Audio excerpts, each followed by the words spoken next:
नमस्कार मित्रों, क्या आपने कभी सोचा है कि कोई इंसान जन्म से ही सुख संपत्ति में क्यों पलता है, जबकि कोई और जन्म लेते ही संघर्षों से घिर जाता है? क्यों किसी को अद्भुत ज्ञान या कला का वरदान मिलता है और कोई कठिनाइयों से जूझता है? क्या यह केवल संयोग है या हमारे पिछले जन्म के कर्मों का अदृश्य असर? आज हम जानेंगे कि हमारे पूर्व जन्म के कर्म कैसे इस जन्म के हर मोड़ को प्रभावित करते हैं। और इस रहस्य को समझने के लिए हम एक अद्भुत कथा पर विशेष रूप से ठहरेंगे, राजा जनक की कथा, जो हमें कर्म और पुनर्जन्म का गहरा संदेश देती है। हिंदू दर्शन का आधार है कर्म।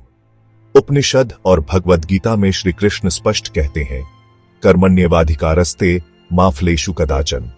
मनुष्य को कर्म करने का अधिकार है, फल की चिंता किए बिना। कर्म बीज की तरह है। हम जो भी सोचते, कहते या करते हैं, हर क्रिया ब्रह्मांड में एक तरंग भेजती है।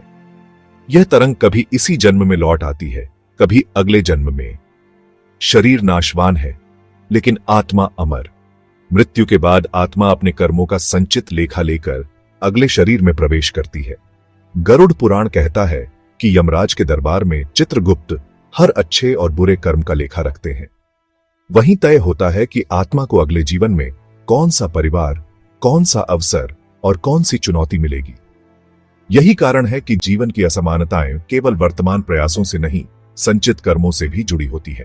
अब उस दिव्य कथा की ओर जो इस सिद्धांत को जीवंत करती है, मिथिला के महान राजा महाराज जनक की कहानी।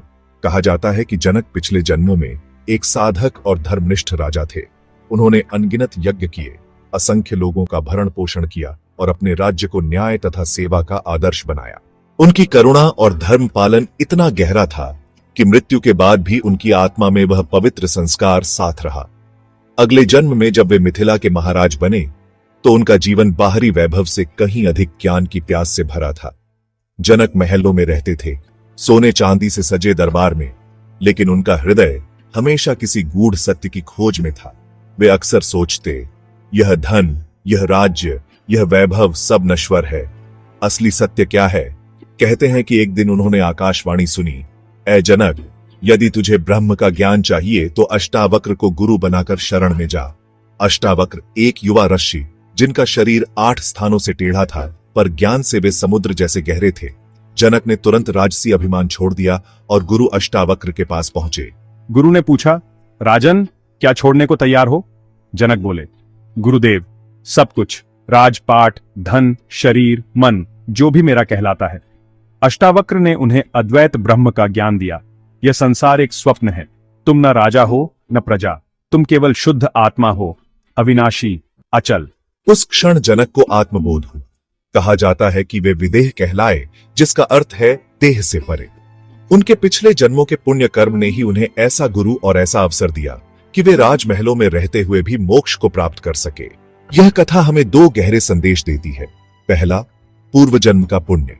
जनक को योग्य परिवार, समृद्ध राज्य और सही समय पर सच्चे गुरु का मिलना, यह सब उनके पिछले जन्मों के सत्कर्म का प्रतिफल था। दूसरा, वर्तमान का पुरुषार्थ।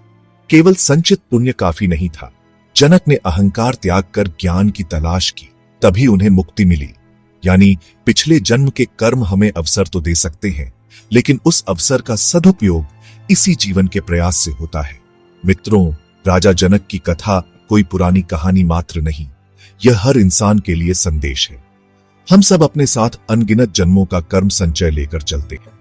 कुछ लोग जन्म से ही समृद्ध या प्रतिभाशाली लगते हैं, तो कुछ कठिनाइयों के बीच। पर इसका अर्थ यह नहीं कि वर्तमान कर्म महत्वहीन है। शास्त्र कर्म को 3 भागों में बांटते हैं।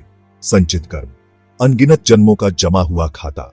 प्रारब्ध कर्म, वही हिस्सा जो इस जन्म में फल दे रहा है। क्रियमाण कर्म, जो हम अभी कर रहे हैं, जो भविष्य का प्रारब्ध बनेगा। हमारा वर्तमान पुरुषार्थ संचित कर्म को घटा भी सकता है। भक्ति, सेवा, दान, सत्संग और आत्मज्ञान से हम पुराने दोषों को मिटा सकते हैं।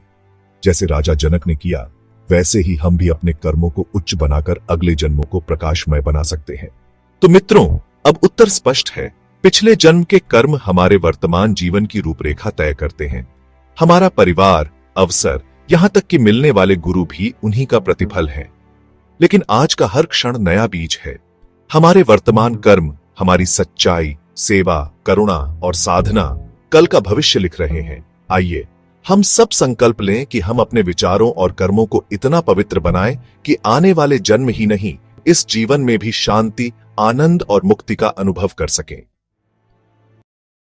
ऐसे ही और भी अद्भुत और ज्ञानवर्धक वीडियो देखने के लिए हमारे चैनल से जुड़े रहिए। सब्सक्राइब करना न भूलें ताकि अगला वीडियो सबसे पहले आप तक पहुंचे। जय श्री कृष्णा।